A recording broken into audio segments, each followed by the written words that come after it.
Kali ini kita akan membedah sebuah buku yang luar biasa ditulis lebih dari 1200 tahun yang lalu, tapi karyanya ini bisa dibilang melahirkan sebuah bidang pemikiran hukum yang benar-benar baru.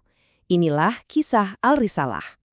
Nah, ini pertanyaan utamanya kan, gimana ceritanya satu buku bisa jadi fondasi buat tradisi hukum yang umurnya ribuan tahun?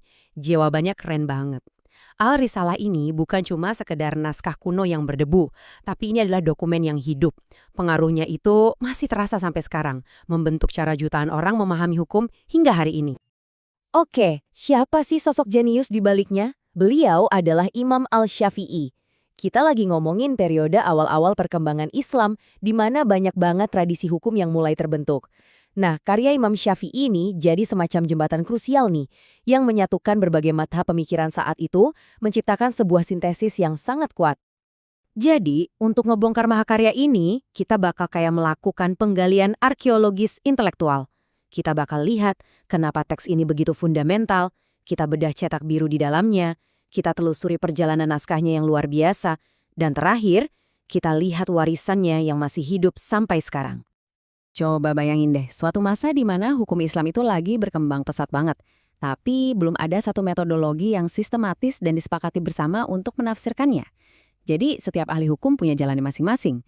Nah, di tengah kekacauan kreatif inilah Al-Risalah lahir. Jadi yang dilakukan Al-Risalah itu pada dasarnya melahirkan sebuah disiplin ilmu baru, usul al-fiqh. Gampangnya gini deh, anggap aja ini kayak cetak biru arsitektur buat sebuah rumah. Sebelum ada cetak biru, semua orang bangun rumah ya suka-suka mereka aja. Nah, Imam Syafi'i datang dan ngasih kerangkanya, fondasinya, dan aturan mainnya.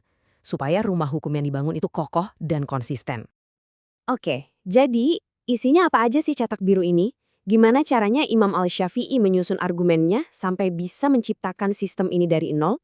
Nah, cara paling gampang buat ngerti adalah dengan ngintip gimana editor modern, Ahmad Syakir, menata ulang karya ini biar kita gampang paham logikanya. Nah, ini yang keren banget. Yang kita lihat di sini itu bukan sekedar daftar isi biasa loh. Ini tuh kayak peta pemikirannya Imam Syafi'i. Ini adalah alur argumen yang sangat logis. Perhatiin deh, gimana dia mulainya dari sumber yang paling dasar, Al-Quran dan Sunnah, terus pelan-pelan membangun konsep yang lebih rumit kayak ijma atau konsensus dan kias atau analogi. Ini benar-benar masterclass dalam membangun argumen dari prinsip pertama. Yuk kita bedah satu-satu. Ada pendahuluan dari editor yang ngasih kita konteks. Terus ada al-samaat. Nah, ini bagian yang penting banget, nanti kita bahas lebih dalam. Ada juga foto-foto naskah aslinya, jadi kita bisa lihat langsung sumber otentiknya. Baru deh kita masuk ke teks utamanya Al-Risalah. Dan di akhir ada banyak indeks buat mempermudah kita mencari-cari isinya. Nah, sekarang kita masuk ke bagian yang paling seru, kayak cerita detektif. Gimana kita bisa seyakin itu kalau buku yang kita baca sekarang ini benar-benar sama persis dengan yang ditulis Imam Al-Syafi'i 12.000 tahun lalu? Jawabannya ada di perjalanan naskahnya itu sendiri. Kuncinya ada di editor modern ini, Ahmad Syakir. Anggap aja dia detektif forensiknya. Dia nggak asal comot teks loh, dia melacaknya sampai ke naskah induk yang paling bisa dipercaya, yaitu salinan yang dibikin langsung sama muridnya Imam Al-Syafi'i yang namanya Al-Rabi bin Sulaiman.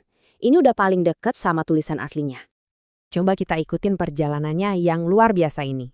Dimulai dari tangan muridnya sendiri, Al-Rabi, sekitar abad ke-9. Dari situ, naskah ini diwariskan turun-temurun kayak pusaka super berharga. Setiap generasi ulama itu nggak cuma baca, mereka tuh belajar, ngeverifikasi, bahkan nulisin nama mereka di situ sebagai saksi. Rantai ini nggak pernah putus selama berabad-abad, sampai akhirnya naskah ini sampai di tangan editor modern kita di abad ke-20. Jadi, apa sih as-samaat atau sesi dengar ini sebenarnya? Ini tuh kayak sistem quality control zaman dulu, tapi canggih banget. Bayangin aja forum peer review di mana sebuah kitab dibacakan keras-keras di depan para ahli. Nah, nama-nama yang hadir dan ngeverifikasi kebenarannya itu langsung dicatat di pinggir naskahnya. Ini adalah bukti otentik yang hidup, yang bisa kita lihat langsung. Dan slide ini nunjukin hasilnya dengan jelas banget. Di satu sisi, kita lihat naskah aslinya, tulisan tangan, penuh sejarah, ada catatan-catatan verifikasi di pinggirannya. Di sisi lain, teks yang rapi dan bersih hasil kerja keras Ahmad Syakir. Ini visualisasi sempurna dari proses transformasi, mengambil dokumen kuno yang otentik dan mengubahnya jadi sumber modern yang gampang diakses dan bisa diandalkan. Oke, setelah kita jalan-jalan ke masa lalu, sekarang pertanyaannya, kenapa sih Al-Risalah ini bukan cuma barang antik yang dipajang di museum? Kenapa ini jadi warisan yang masih hidup dan relevan banget sampai sekarang? Bayangin, 1.200 tahun lebih. Nggak banyak loh ide atau buku yang bisa bertahan dan tetap relevan selama itu. Karya Al-Syafi'i ini benar-benar udah teruji oleh zaman dan terus jadi rujukan utama. Nah, ini dia poin paling pentingnya. Kejeniusan Al-Syafi'i itu bukan cuma ngasih daftar, ini boleh, itu nggak boleh. Inovasi terbesarnya adalah menciptakan sebuah kerangka berpikir, sebuah metodologi yang sistematis buat menafsirkan sumber-sumber suci. Dia ngajarin gimana cara berpikirnya, bukan cuma apa yang harus dipikirin. Jadi, apa aja nih yang perlu kita bawa pulang dari pembahasan ini? Pertama, Al-Risalah itu fondasinya teori hukum Islam. Kedua, buku ini ngasih kita metode interpretasi yang sistematis dan logis. Ketiga, keasliannya itu luar biasa terjamin, salah satu yang paling terdokumentasi dalam sejarah. Dan yang terakhir, kisah perjalanan buku ini sendiri ngajarin kita soal betapa pentingnya menjaga dan mewariskan ilmu pengetahuan dari zaman ke zaman. Ini membawa kita ke pertanyaan terakhir buat Anda renungkan. Setiap peradaban kan punya teks-teks dasarnya sendiri. Al-Risalah ini salah satu contohnya. Coba deh pikirin sejenak, teks-teks fundamental apa sih, sadar atau nggak sadar, yang sebetulnya ngebentuk cara Anda ngelihat dunia sekarang ini.